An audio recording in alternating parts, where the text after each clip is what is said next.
Hello, good morning. Thank you for joining me in my shop. Today is September 7th and a rainy gray day outside. Very cold. Holy smokes, 10 degrees.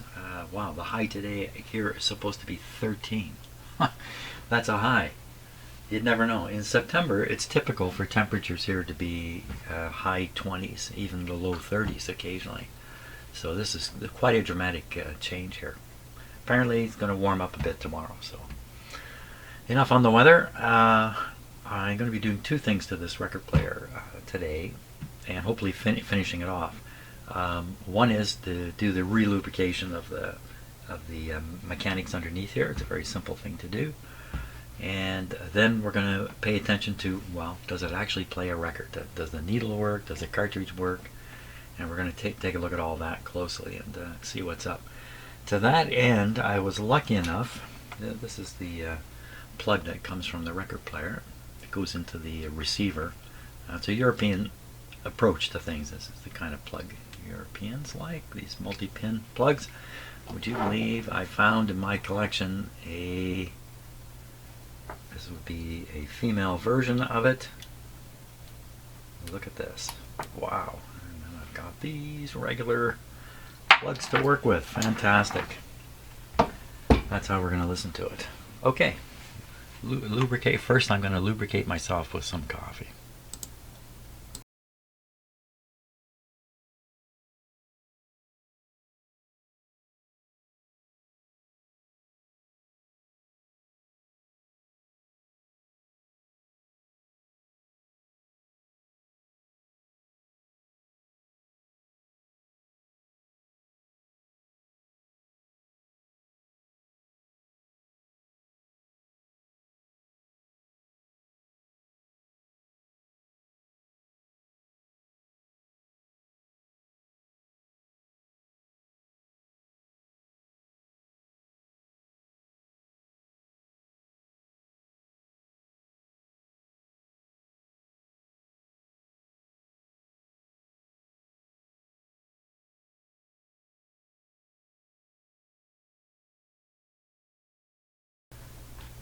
So there's basically two kinds of lubricants to apply to these things. One is a grease and the other is an oil. There's all kinds of different oils and different greases and this and that. And if you get the service manual for a record player like this, sometimes it will go into great detail of which kind of oil has to be put where, and maybe more than one kind of grease even. Well, I guess you can go do that, but I'm not sure really the advantage of that. I just concentrate on using grease and oil, but I do use particular stuff. I use a synthetic grease. I'm not promoting this in any way, just a grease that's synthetic. Synthetic grease doesn't dry out, doesn't polymerize and turn into margarine. And then this is the oil that I use. You notice it says motor oil. This is also a synthetic oil. Not engine oil. Oh, I didn't notice that. Imported by the WD-40 Company of Canada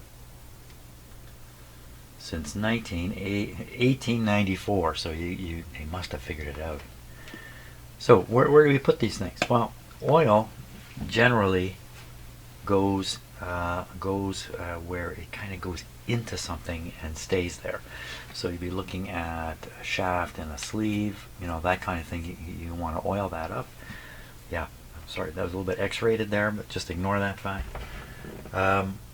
You don't want to dose this thing in oil. I don't think there's much advantage to that. The oil's going to run, it's going to drip, all that kind of stuff.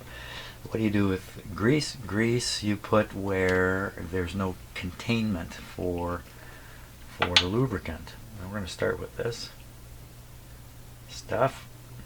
So what I do is kind of start up here and work your way down or something like that. Let's just work on this thing. So this piece here slides up and down the slot, and you can see the old grease. Here's some new grease. You can imagine in the factory that this was some guy's job, the greaser. He could probably grease the 9 spots in here in 3 seconds with his finger. There's another spot anywhere I see where there's already some grease. know the mechanism actually worked fairly nicely, so even with the minor amount of grease that was on here, it was working pretty good. So I'm just looking for other greasy spots here. So this guy over here, the ramp for changing speeds. There's a small roller here. Okay, is it rolling? Let me do the speed change and we'll see. Okay, can you see that? I can see it. It's rolling. That's good. Sometimes these things get frozen and they slide instead of rolling, and it just makes for rough operation. So that's a good spot to put some oil right there and grease all over it. Here's another part here that should be greased. So we're doing the greasing thing here. I have my greasy finger.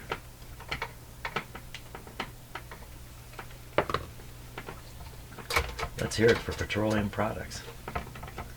And we want to grease the ramp, even though there's a roller there. Just give it every opportunity. And then oil, without putting too much on.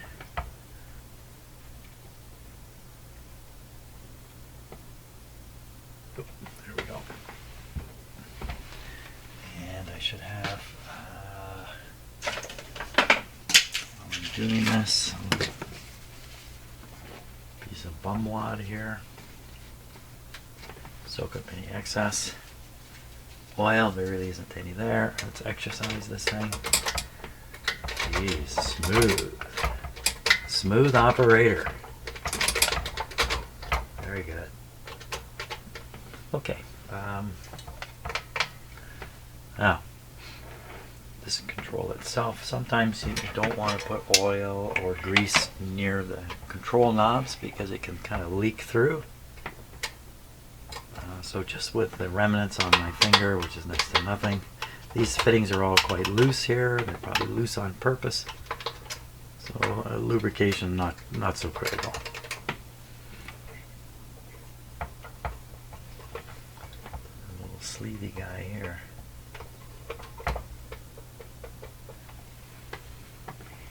Some parts are hardly traveling. They don't travel far. They don't need much. Other parts, the leverage on them is very great. So even if they're sticky, the leverage isn't powerful enough to move them. Other parts are the opposite. A little bit of stickiness and they're not going anywhere. Every record player is a little bit different. So there's a very important area here. When the tone arm is lifted up to come over and play the record, that lifting up process usually involves a ramp. I think this is probably the ramp here. No, this will be the ramp here. This piece here. And you can see it's ramping up.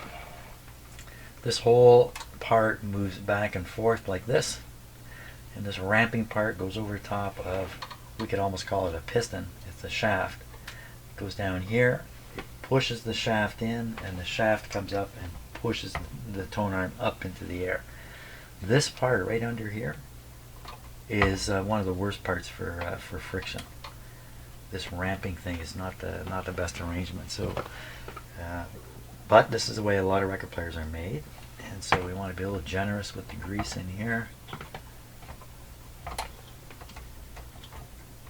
And that's probably going to do it, just like that. Now, there are some other parts that maybe should remain dry. This is one of them. So I don't really, do I see some? I don't see any original lubrication on it. Notice this has got a little spring in it here, putting some pressure between the parts. That's providing a certain amount of hold between two moving parts. The spring tension, that's exactly what should be there. You don't want to oil this stuff. I think it's just fine the way it is. The record player did work, so what will we possibly be fixing? This thing here when this wheel turns, this post, which is attached to the big wheel, goes around. As it goes around, it moves back and forth in this shaped slot. So this is another contact surface, and grease is warranted, even though I really don't see evidence of original grease. And you can imagine that really how much grease actually gets into the real contact surfaces. Not a lot, I would think. This spring doesn't look right. Something going on with the spring here. Let's take a closer look at that with the close-up camera. Something funny there. Something funny. Well, maybe not funny but maybe funny weird. So we got the autofocus right onto it. It is broken. Wow. So that looks like a metallurgic failure to me. Isn't that something? So what? So this piece here would normally be pushed up against the little groove you see there in the rotating post. It's not doing that. My guess is this spring is trying to compensate for this action here, by pushing constant pressure and keeping this thing pushed up against one side of the, I think. Well, it's certainly not doing its job, and it's not going to do its job. There's no repair for that, and I certainly don't have a spring. You know, spring metal is tricky stuff to deal with. Well, that's the first time I've seen that cracked spring like that. But the record player did work, and I think it's going to work without it. Now, another area where there's kind of odd pushing, but in this case, a lot of strength pushing, is the record dropping system. We really didn't look at it, but the post that you set your record on has a funny shape, and the record gets caught on this shape, and it sits there.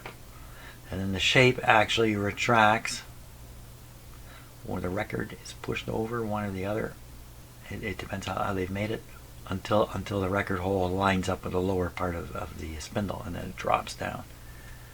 So what makes this thing move up on top? It's up on top of the record player here. Well, there's another sort of pushing situation in here. See a spring, and I'm not going to try to explain this because I don't think I can, but one way or another this pushes up, and lubrication is useful. I'm just looking right inside here. I'm not sure I want to drip any oil up in there. Again, a lot of power right in here, so it can overcome a little bit of friction without any trouble. All seems fine. I'll do it just for fun. Just for fun and excitement, I'll just dab a little bit. You know what? Grease would actually be better there. I think just a touch. In some of these parts, and these record players are really in trouble if you oil them or grease them. And again, going back to this, maybe not this lever. Maybe something more in here I haven't seen yet. Maybe it's right in there, in fact. There's often a metal bar which is really light and not to be oiled or greased, and the metal bar is pushed by the tone arm. So it's meant to be very, very light, easy, so the tone arm doesn't have to push hard, or the tone arm can't push it. It's going to start skipping on the record because it can't advance as it tries to push on this arm. If you oil those things or grease them, sometimes there's contact surfaces, and when they're dry, they slide easy. But in fact, when you lubricate them, they don't slide as easy. There's a force that develops between the two surfaces with the fluid in between. I think Mr. Tesla came up with that. idea. Okay, that's probably enough lubrication. Again, the record player is working. I don't see that I need to douse this guy any further. Let's put him up top here.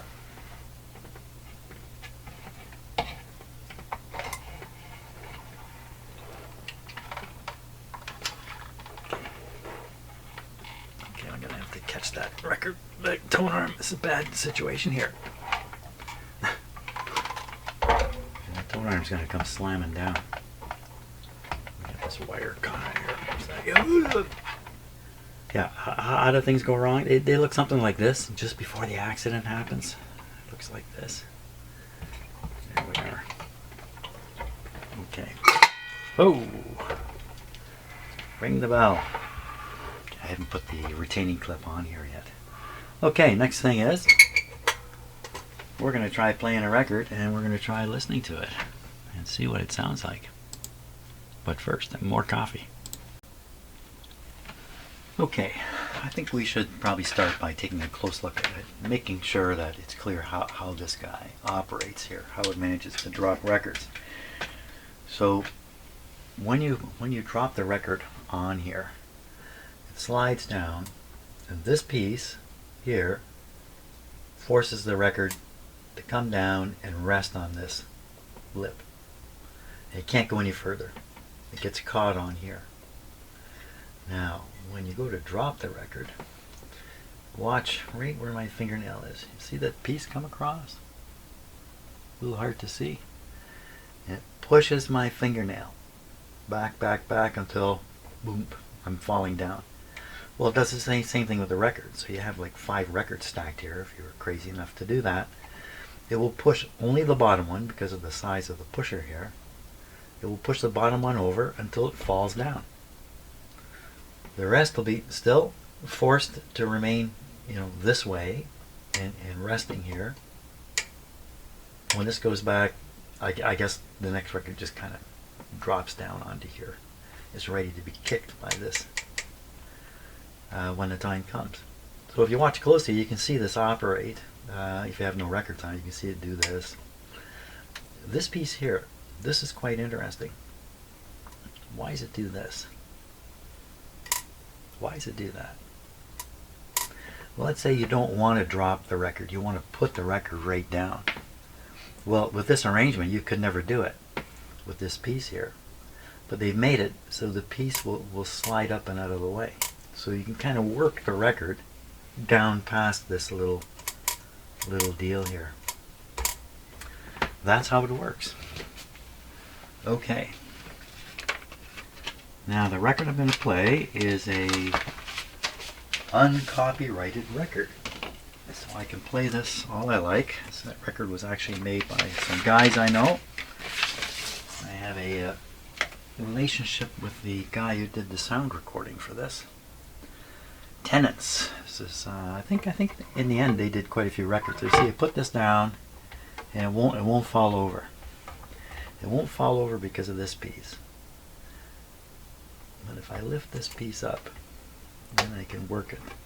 See? See how that works? Yeah, this isn't quite right here either. But we don't want to do that. We're going to let the record player drop it like that. Now, of course, you can't have it just flopping around like this. So over comes the overarm. This is called an overarm. That's the official name for it. There it is. And have I mentioned this? Anytime you're going to lift the overarm, it's a little tough with a record here now because it's only one option. That's to lift it from back here. And that's where you should lift it from. Speaking of grease, we can put a little in here. The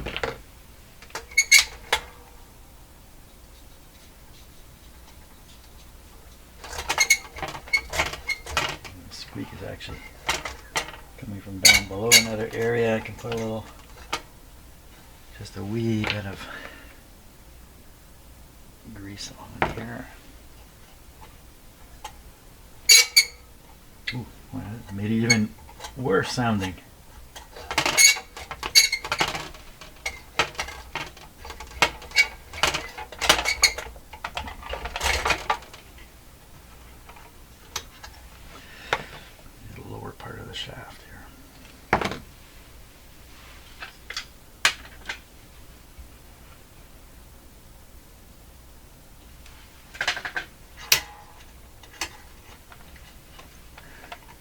grease on there. Everything's getting a little slippery.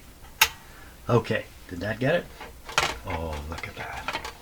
Lovely. There we are. Okay, now with my greasy fingers here, I gotta stop. I gotta get this grease off my fingers, or next thing you know, it'll be on the record. Okay, without having any sound connection, we're just gonna watch the mechanics work on here and see that things operate. So I'm gonna plug it in here. Power on. Now this may start rotating right away. No, just depends if I left it in its neutral spot or not, which I did. Okay, we're just going to give it a go. See what happens. Now this is still set so a needle, you know what, I'm going to flip one needle this way. I'm going to put the proper needle down. This comes with a brush that you can make it kind of sweep the record ahead of the needle. I don't know if that's a very good idea, frankly. I'm just going to move it up and out of the way here. And put the speed on 33. Here we go. Oops. Drop that record. There we go. Play that record. Oh. Okay, so the record.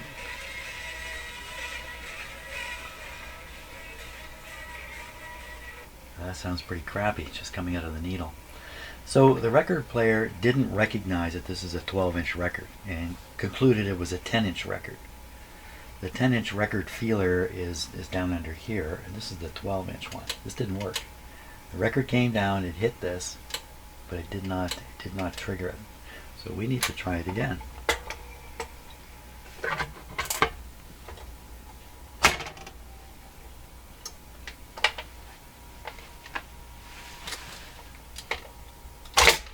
Okay, it definitely hit it. Nope.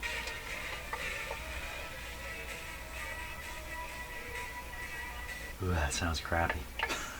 But, you know, it's just coming out of the needle like that. So what's going on with this? Okay, we're going to worry about this a little later. I'm going to stay focused on the needle, because ultimately if a record player like this doesn't work automatically, I mean, you can always be doing this, right? Well, it's not as much fun in terms of getting it to play a record. So I'm just listening to the noises here.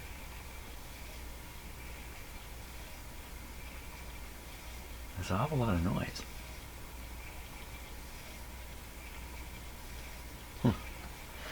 Now, in order to hear this, we need to plug this into the audio system you're listening to me through, and I need to put headphones on because I don't listen to the audio that I'm recording. I don't wear headphones while I'm in here, so I'm going to put these on now. So now I'm listening to my own voice. These go over to my control panel over here. This is the control panel. These two controls are going to be the left and the right, or the right and the left, or I got them backwards, whatever they are. Two channels. So I'm going to turn those up a little bit right now. We're going to check and make sure this is working. I hear that in my left ear, and I hear that in my right ear. Kind of in the middle, actually. Oh, how do you like that? Okay. So I actually had that one set for the middle. Now it's my right ear, my left ear. Okay, so we're going to turn the volume down over here. We're going to plug these in, and we're going to check for hum, because these may hum a lot. Let's see how we do here. This will be my first time trying my brand new cord. I was in here late last night putting this cord together so I could do this today. What do we hear? Big hums? Quite a big hum. So the hum can be primarily because the record player is not grounded back to the sound system.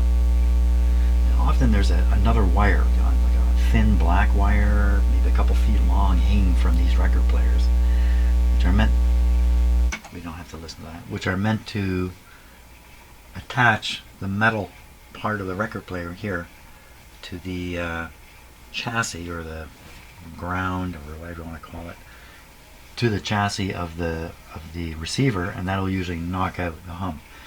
What I think is happening right now, this is my own view of it, This is ungrounded. This piece of metal is ungrounded, so it's an antenna.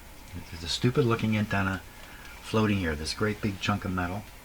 And what's it picking up? It's not picking up radio stations, it's picking up the 60 cycle hum that is present everywhere, especially, you know, there's a motor inside here, it's a coil, it's producing magnetic field, that's how it operates. That magnetic field may be responsible for the hum that's in this. Then why do we hear it? Well, because the wires we're listening to are running around right up against this. They don't connect to it, they shouldn't connect to it, but they're right up against it. And so signals can pass, you know, radio signals can pass, even 60 cycles can pass into the very sensitive circuit that's going into the front end of the amplifier over there. So it doesn't take much hum on these wires for us to hear it because of the large amount of amplification that's being used here. Okay, well, I need to put, now having said that, I'm now going to find out, am I full of crap? Am I telling the truth? Which way is it? So we're going to stick a ground onto it. Now I'm just going to try a ground. Oh, those are my wife's beautiful flowers, by the way, from her flower garden, which she worked very hard on this year. Okay, so I want to clip this onto the metal frame here. And I could literally try this. Let's put the hummer on. Don't know what's going to happen here. You'll see. I'm full of crap. Jim, you're full of crap. No, see, it's just got to make a good connection. I don't want to mark this up. So we need a nice piece of metal here to clamp onto. That's not the best, but that'll do. So I literally killed the hum just by grounding it back. So there is no black wire here, so that's a little surprising to me. Now the next thing we're going to do is, does the needle make any sound at all? So I'm going to turn this up a little bit, the audio on my panel. I'm just going to do the finger test. Cross your fingers. Oh yeah. Both channels. This guy works.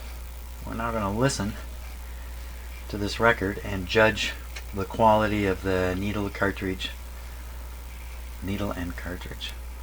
I'm gonna lift this up, put this over. You know what? This is not. It won't drop in the middle. It won't drop at the start. But let's let it do its own thing here. You gotta exercise this more and more. If you've noticed, I've moved the overarm away. The record player thinks there's a record here now, holding the overarm up, and it's going to try to drop it. It thinks it's going to drop it. It thinks it's dropping a record. It thinks it's dropping a record.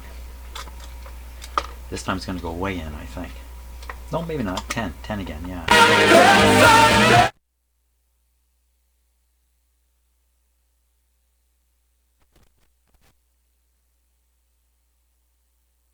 Okay, apparently I forgot something. Oh man, I apologize for that. That just blew my ears right off. Probably yours too. Well, okay, appears to work. Let me get some control on the volume here.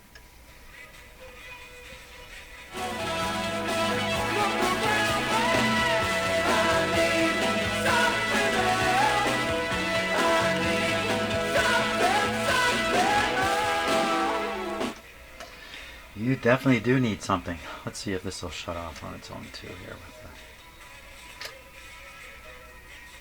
One way or another, this should trigger a stop. Doesn't want to do it. Whoop, I got it finally. So this isn't working 100% yet. Oh, it's going to think there's a record there. Let's give it the velocity sensor opportunity here. Velocity trigger. There she goes. It should shut off this time.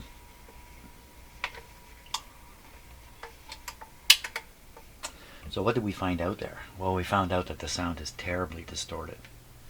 So that's going to be from two things, one or both things. The needle, terribly worn out needle, or the cartridge itself is faulty in some way. So we need to get a look at the needle on this guy under the microscope. So let's take a look at how we get the needle out of here.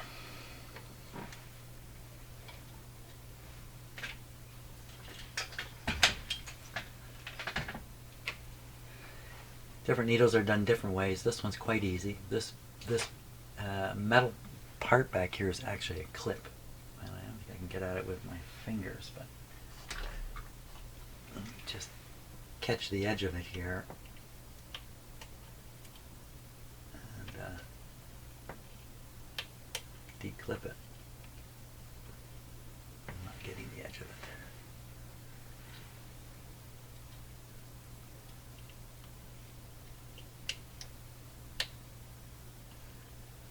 Doing this the best way. The screwdriver just can't catch it. Well, maybe. There we go. Okay, so just lift out. Oh, it's just piles of dirt up in here. Let's take a look with the close-up camera here.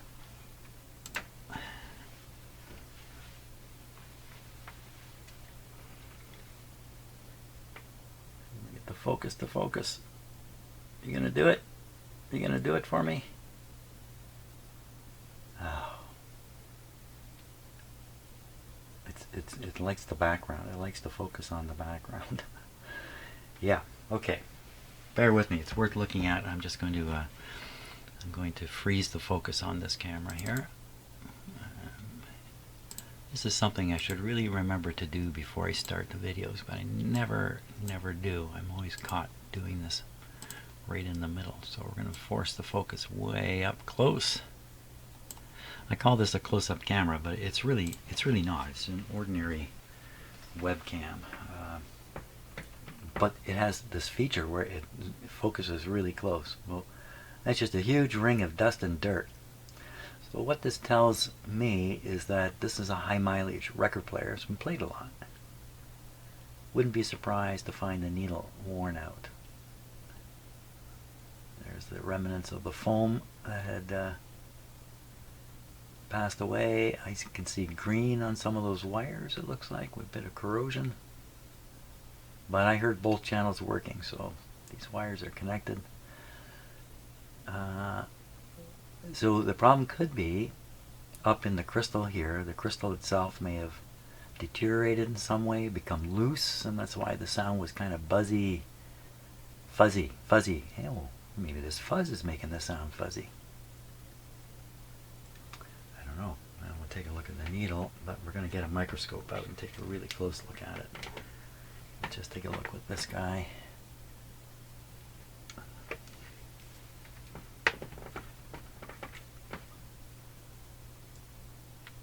Well, even looking with this, the point does not look sharp.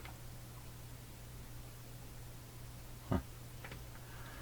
Yeah, we got to put that under a microscope next and take a good look at it, but I have the feeling it is shot. It is a shot needle. It is worn out. So these needles are generally good for playing about 1,000 sides. Something like that. It gives you an idea. So that means if you're playing 3 sides a day, and certainly when I was a kid, when I was a teenager or in college, yeah, we easily played 3 sides a day, easily. The needle would last only a year, but nobody ever changed their needles. Not, no internet to order them over. Okay, coffee, and then we're going to get the microscope out and take a look at the needle very carefully. Okay, don't be impressed by the look of this microscope.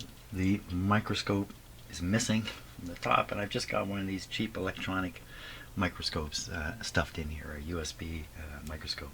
That's what we're looking at. There's the needle there. We're looking straight at the point of the needle, and here's what we see. Okay, we see something out of focus. So let me focus here. But looking straight down on it, it's a little tough to appreciate what we're seeing here. But let's use a little bit of imagination. This needle is dragged in a groove on the record, and the groove is running along the same way you see the cantilever sticking out. That's holding the needle. So if you drag something sharp in a groove that way for a long period of time, the point will stop being a point and will start becoming a chisel. A chisel shape. Now, do you see a chisel shape on the top of that needle? Do you see a white line there? Make it look like a chisel shape. And it could easily be a false observation. Now we're going to turn this on its side, which may not go well here. I need to stick this somehow. I need to stick it, so all I need is a little bit of tape here. So just getting a little bit of masking tape. Here, I'll flip camera so you can see what I'm up to. And we're just going to stick this on here. It's hard to put tape down. Let's do this.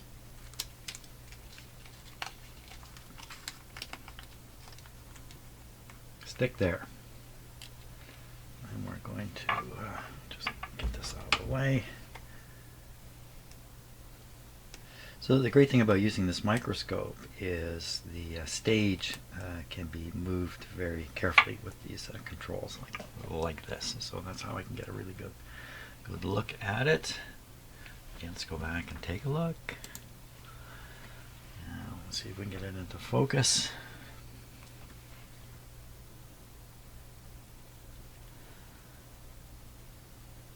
So this is the part that's kind of grabbing onto this piece that goes up in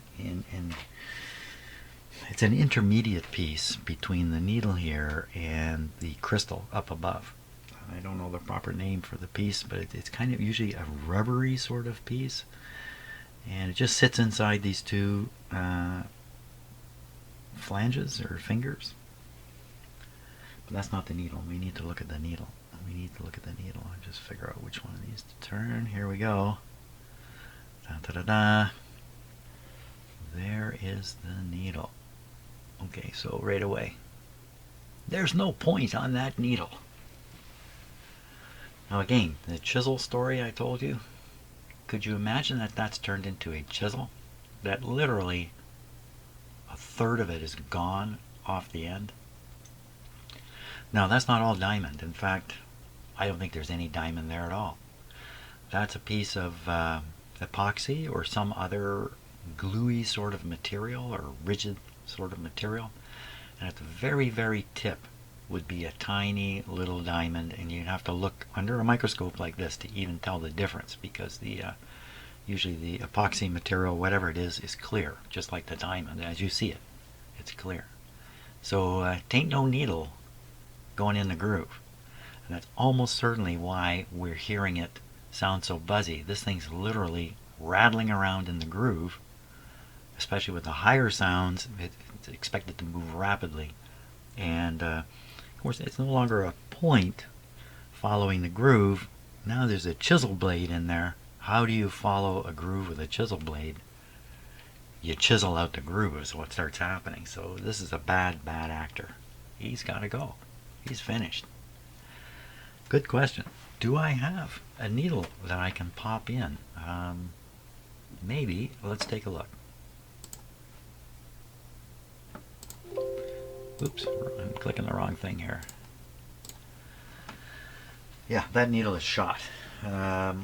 So I'm going to get out my record player parts box, and we're going to rummage around in it, see if I can come up with exactly that kind. It's very, very common, and this is easily acquired over the internet in new or NOS, which means new old stock.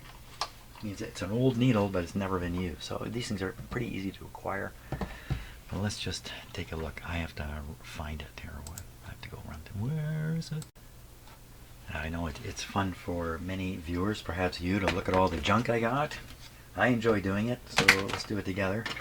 So this thing here, I picked this up at a yard sale. Can you believe it? This was just sitting at a yard sale. And it's full of these intermediate wheels. It looks very much like the one we had on there. Different sizes, different types. But again, there's like hundreds of these wheels. Look at these. You know, the center diameter has to be exactly right, the collar has to be the right height, the diameter, everything has to be right. So you'd have to stock a lot of those for sure. Now, I don't think I got any needles in here. But look at this. What is this doing in here? So this is a transistor. I don't know why it's in this case. The leads have been cut clear from it, and the can has been cut open to reveal the actual transistor. It's that little square inside there. You know what? I got my microscope going. Let's put this under the microscope. Never mind the record player for a minute. We'll just look at this thing. Why not? Nobody's here to tell me not to do this. Okay, so I think that's the corner of the circuit right there. We'll bring her into focus. So, ever wonder what a transistor really looks like? This is a power transistor. There it is.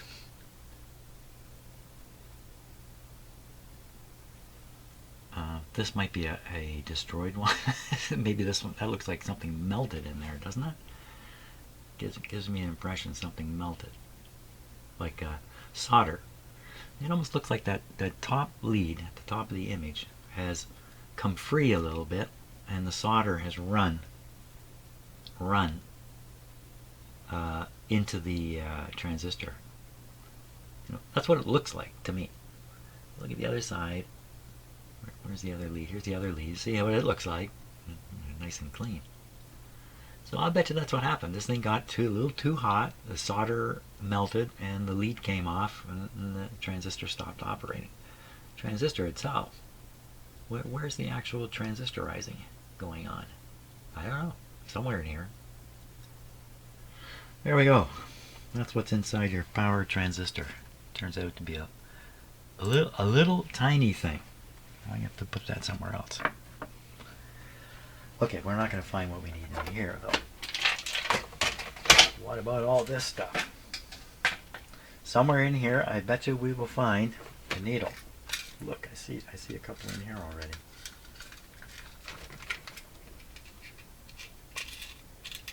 They look brand new. I don't know. We'll take a look at that. Maybe these aren't quite the right size. There's another one. Got some numbers written on it. It's the right style, but it may not be the right size. There's another one. This one's gone black. I got a purple one in here too. Wow, there's a lot of these. But it looks to be in pretty bad shape. I think the needle's gone on this one. I won't even bother looking at it. And that's typical of flip needles in these.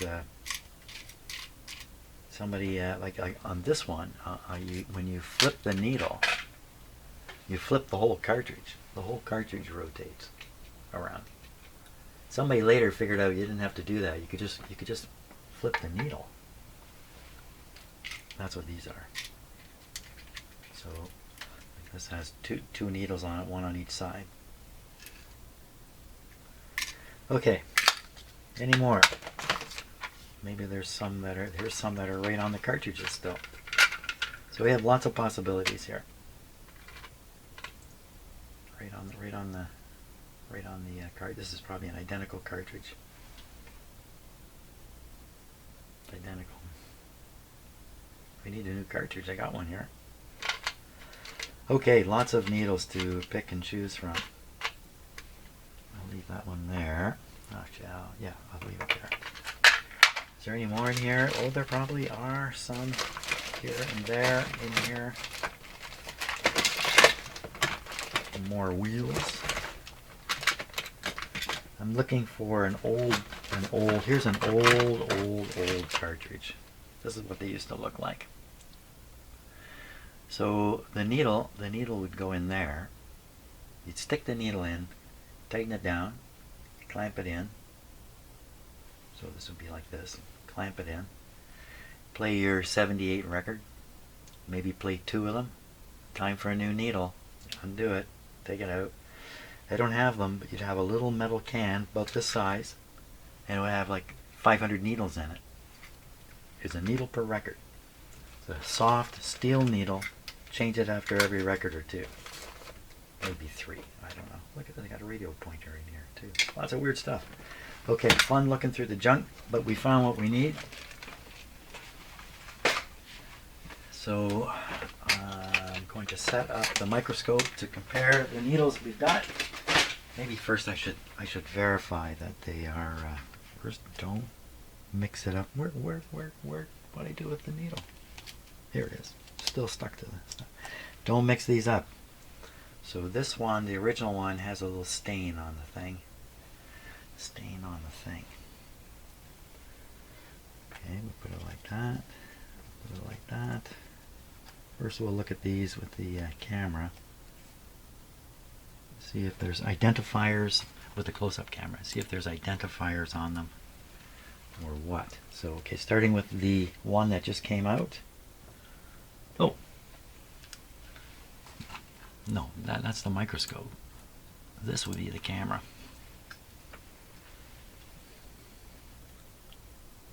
So this is the one that just came out. It says on it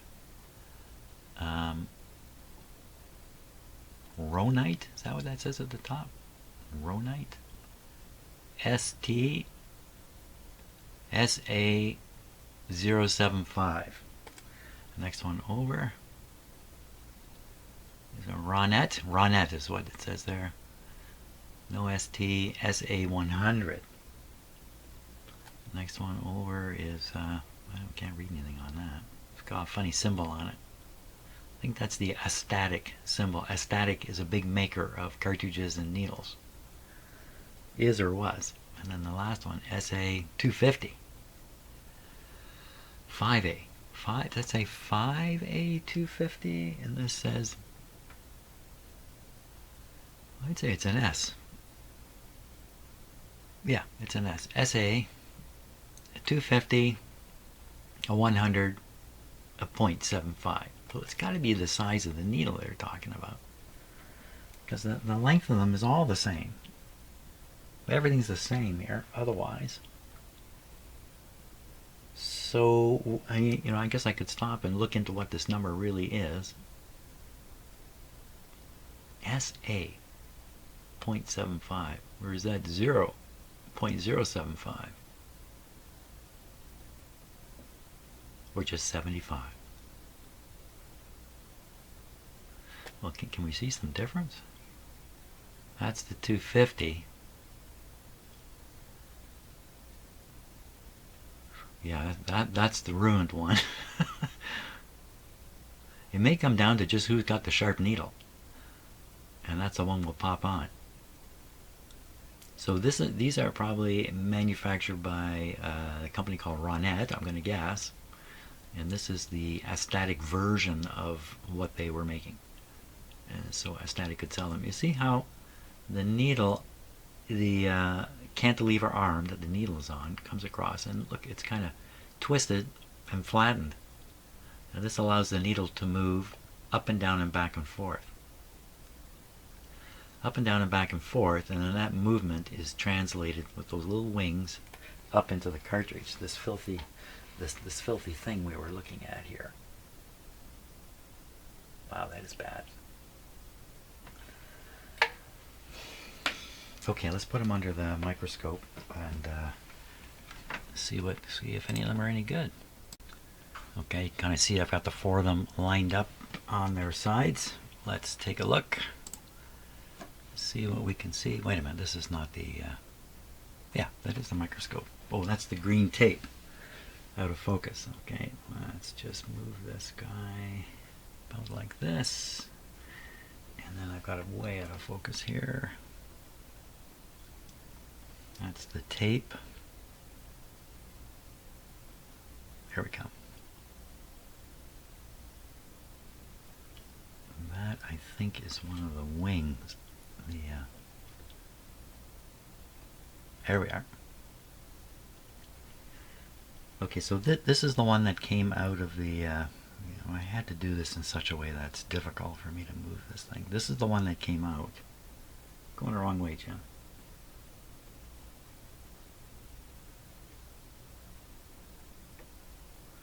Just bear with me here. Here we are. This is the one that came out. Wow, that really, that looks like a chisel, doesn't it? That really looks like a chisel. Let me put some external light here on this. Need more light.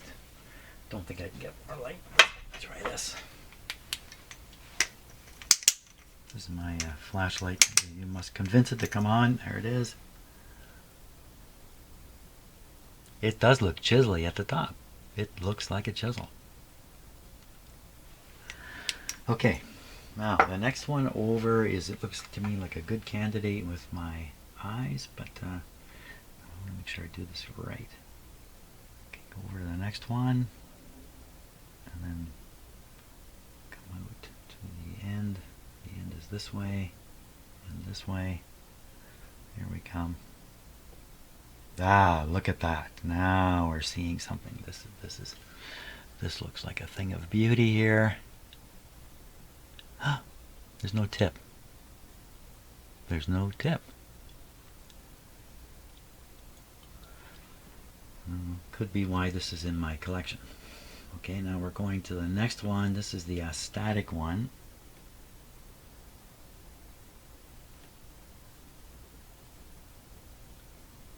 Ooh. Is it falling out, or is it just made that way? Well, this is quite interesting. No, it isn't. So this looks a little more like a 78 needle. It's not pointed enough. Now, most 78 needles are made of sapphires, or softer. They're not diamonds. So you often have a pink color. This one looks like a diamond. Not sure what to say about it. Let's go to the next one. This is the last one. This is the last hope here. The last hope without ordering one. Oop, something, I've lost track here. What happened? Oh, maybe I'm wrong about which is which. I may have messed this up. Let me just identify something here. You see, yeah. Okay, so this is the this was the 250. This one's called 250, and I think, you know, that's the size of the needle, 250. What happened to the black one in between? I must have missed it. Okay, let's go back. Should be the very next thing. This one, this is, yeah, it's definitely black. Okay, out to the end here. Oh, there we go. Well, there's clearly a sapphire. This would be a 78 needle. Interesting thing is, 78 needles are generally wider at the tip because the grooves are bigger on a 78 record. And so that gives you an idea of a 78. I don't know if that's been played or not. Can't really tell. It looks pretty clean to me. So that gives you an idea of the 78 needle, and the 33 1/3 should be even more pointed and smaller. So what did we end up here? I don't think we ended up with anything yet. I think these are all crappy. Certainly the one that came out of the players is terrible. No doubt about that. Let's go back to this. This was the 250. Everything's upside down and backwards, in case you're wondering why I can't control this all that well. The 250. The fact that it's on an angle is a little odd.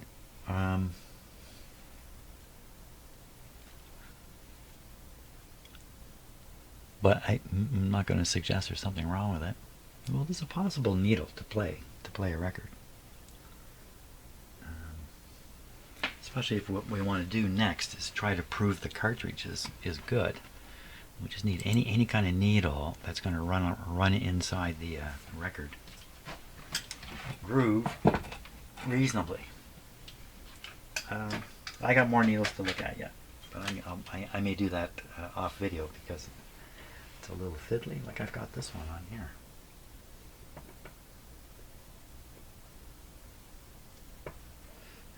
So I say one thing and do another. Wow, this looks really new. This whole cartridge is new.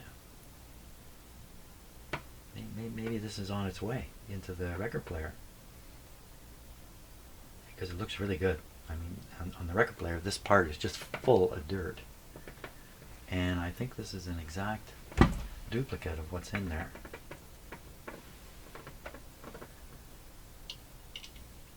Different color. Size now. The bracket here. This bracket has a single screw coming up. I don't see any screw at the top. Yeah, but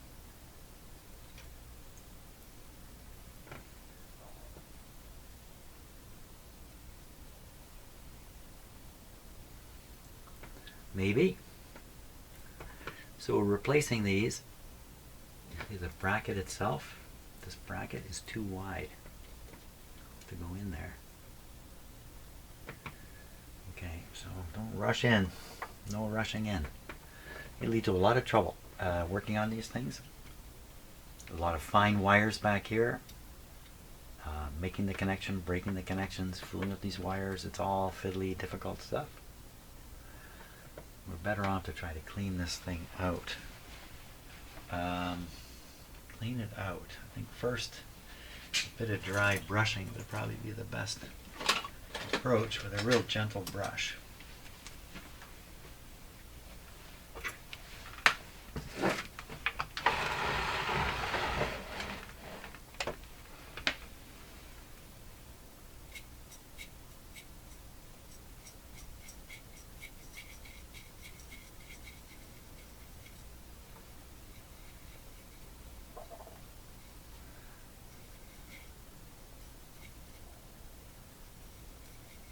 Hopefully the microphone is not sensitive enough to pick up my stomach growling, but it is growling away. Okay, well, looks like most of the junk just fell out onto here. Okay, that's good. Now, let's take a closer look at that.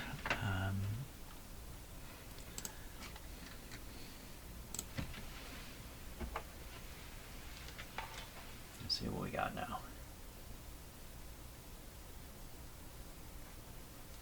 These pieces are often distorted, I find. They're twisted. They become very stiff when they're not supposed to be stiff. And they don't line up necessarily. The point where the needle is supposed to kind of grab on it's not necessarily centered. This one looks okay though. I think we're okay on this. I think we're okay. Okay, well, let's pop in the needle. So I thought it was the 250 big guy was the best looking one. We'll pop it in. Pop it on. That's all there is to it. Let's make sure it's centered properly. Those wing grips are doing the right thing. Doesn't look right.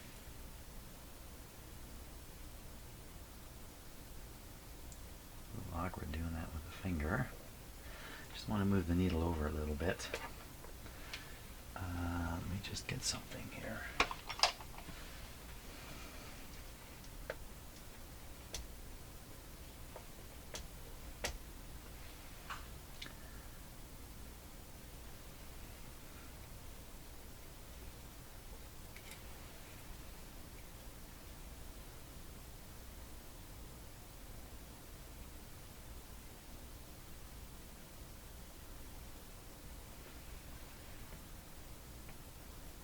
Not exactly sure how that managed to center it up. Looks okay, I think.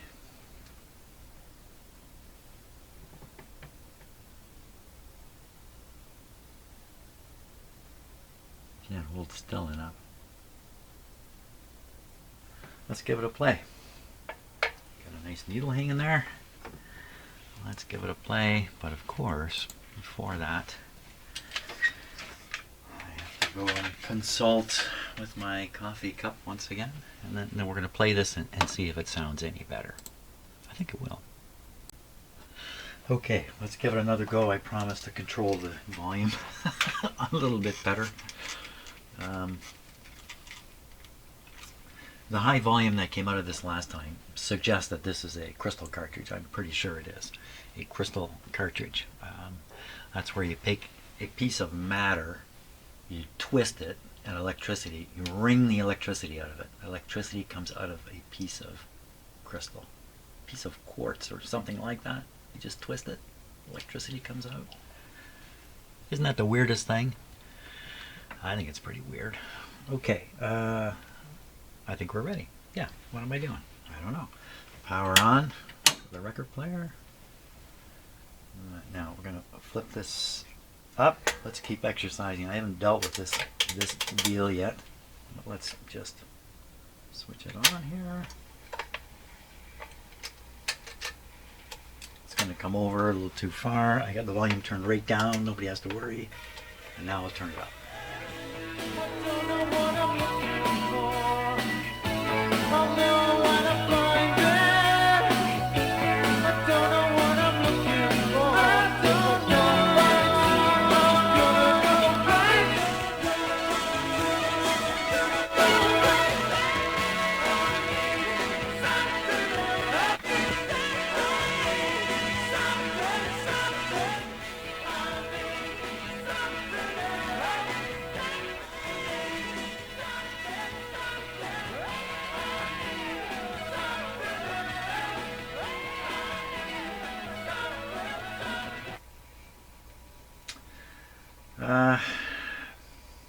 Feels a little heavy to me, but I'm not sure that would cause it to be distorted. Still distorted.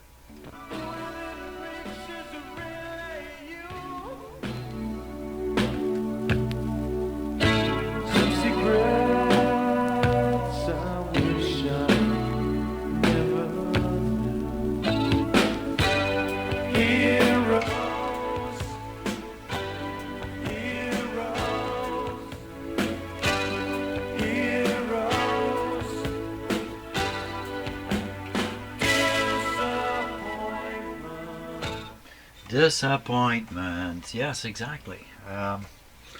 So it would appear to me that putting this needle in hasn't solved all the distortion problems. Whoops, I didn't want that to happen. Don't do that. Do this.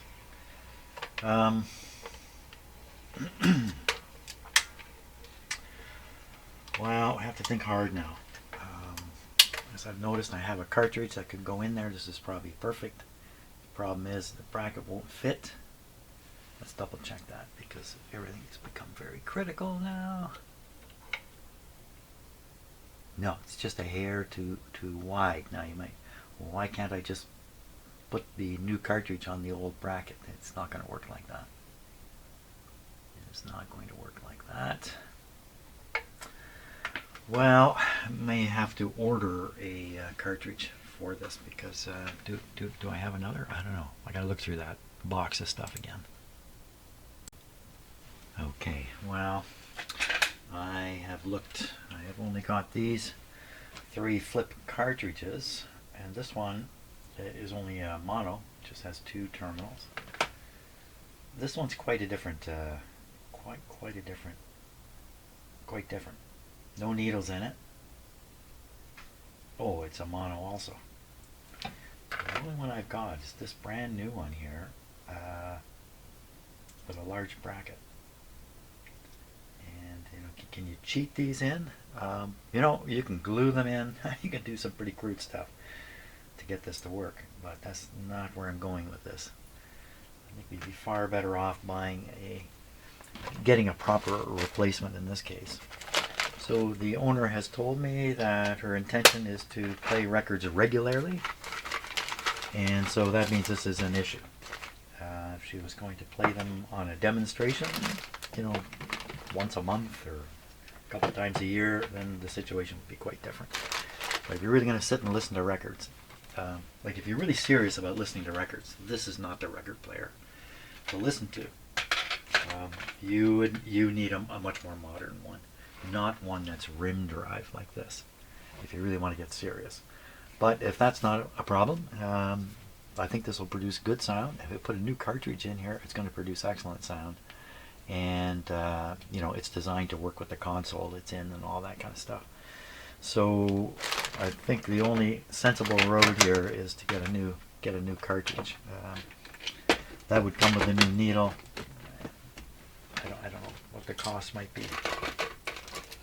$50, $75 at the outside. I don't know for sure. So we'll look into that. I guess in order to get a price, we have to know exactly what cartridge is in there, and this becomes a tricky business. A tricky business here. There are so many different cartridges. So many. And how do we even get that out of there? Because there's no screw. Now, once in a while, what these clever people do is they hide the screw. Yeah. Now this just pops off here. Let's pop it right off. They hide the screw under the name, but this doesn't look to be the case. So I don't think there's any screw coming up through the top. So what is holding that in there? Yeah. Well, it could be there's a chunk of plastic up here with a screw going into it. It's just not coming all the way through. And frankly, I'm not sure what to do here in terms of pulling that out. And this is where things get broken.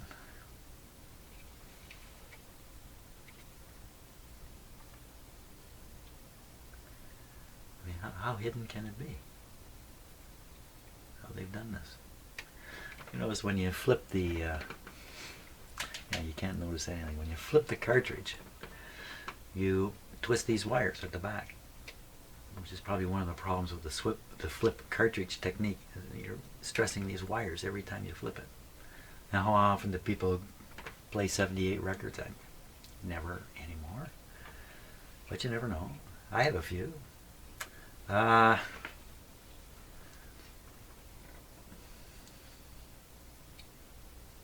Can't say I've ever been stumped quite like this.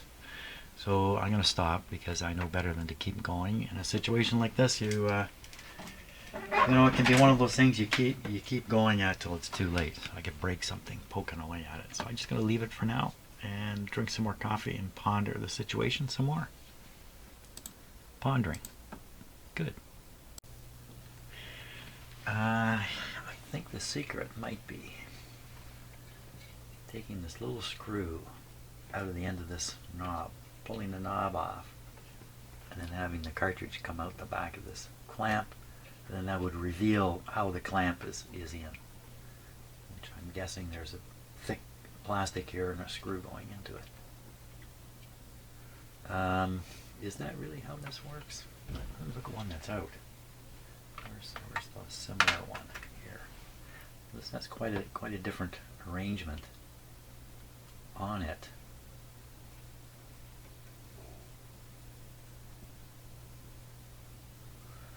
This one clearly has the standard 2 holes here and a couple in the center. So this is a replacement.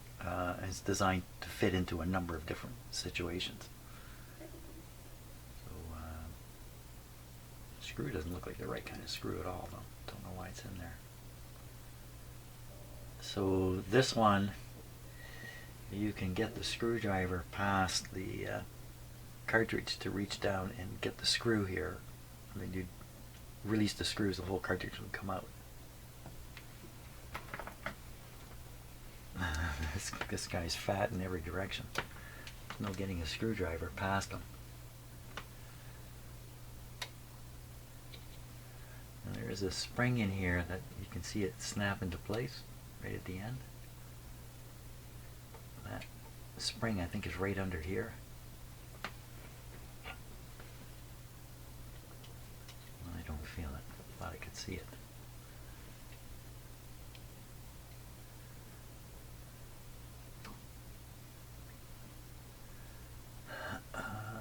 It's the only screw that's exposed here for me to poke at is the one in here. That's the only one. Oh, yeah. I have to get out my very, very tiny screwdriver set to do that.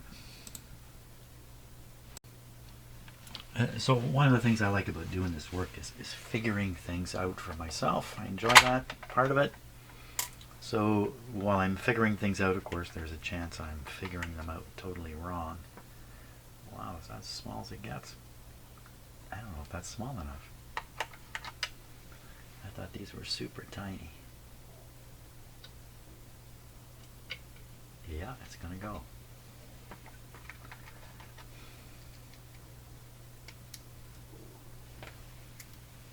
My gosh, I hope you guys can't hear my stomach going because it's just churning for some reason.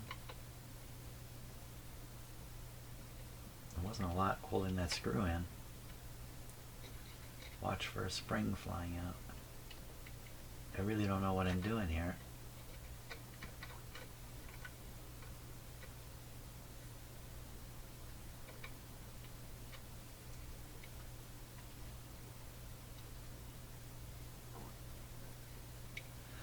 Well, I bet you this goes through a hole or a slot. You gotta take the screw right out. Wow, this would be an easy one to lose.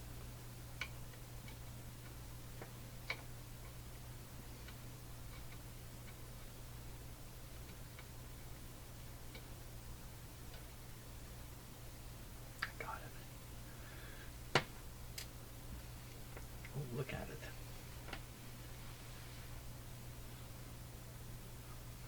Oh, don't drop it.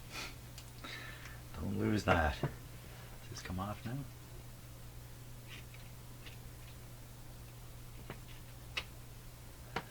Okay, we got it off. What good's that? How's that help? Doesn't seem to help at all. I don't think it helps at all.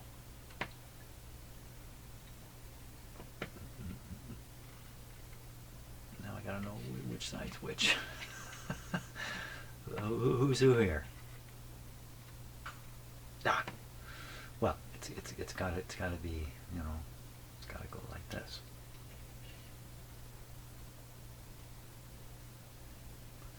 I need to put it back together now. This is where the screw gets lost. So maybe I was on my way to taking it apart there and I chickened out. Didn't look like it to me. Did you get this right? The screw going in. I don't think the screw went in. No, it did not go in. You see? You see what happens? You start monkeying around.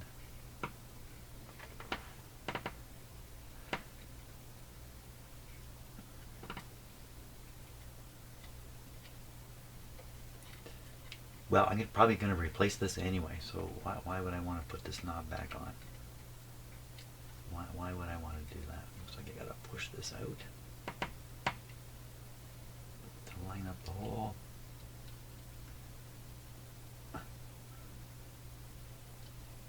Yeah, this is not easy to do at all, because once you put it on, you can't see where the hole is that the screw is supposed to go into in this little tiny shaft. We'll leave it off for now because what's the harm in that?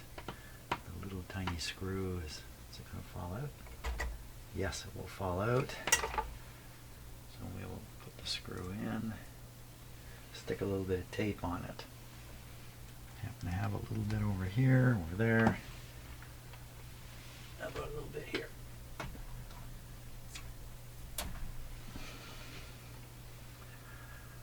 Okay, we'll put that in the collection of parts. Well, I think the only way forward really is to, oh yeah, the problem is I can't identify the cartridge. I think we're going to leave that.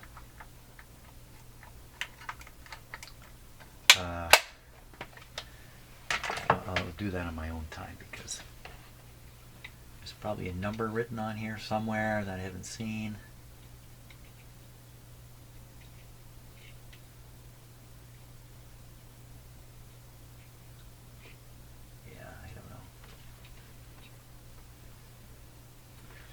Stop fooling around because I'm not getting anything done.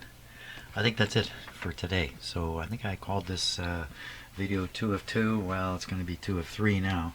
But this will probably go away for a while I deal with getting a cartridge. And in the meantime, let me turn the power off here. In the meantime, I'm probably going to bring the receiver in here. I haven't decided yet whether I want to extract the receiver or not. The reason for this is I'm not sure I have an accurate schematic or service manual for it. Without a schematic or service manual, what are you going to do to a piece of equipment like that when it's already working? Like the radio works, it works. So what would be the advantage of taking the risk of extracting it and bringing it in here? That's the thing I got to think about a little bit. I got time to do it because tomorrow is 24 hours away. Okay, well, thanks a lot for watching. Sorry this didn't end up with a beautifully operating record player, but I can't overcome the bad cartridge. So thanks for watching, and I'm not sure what you're going to see on my bench here tomorrow. See ya.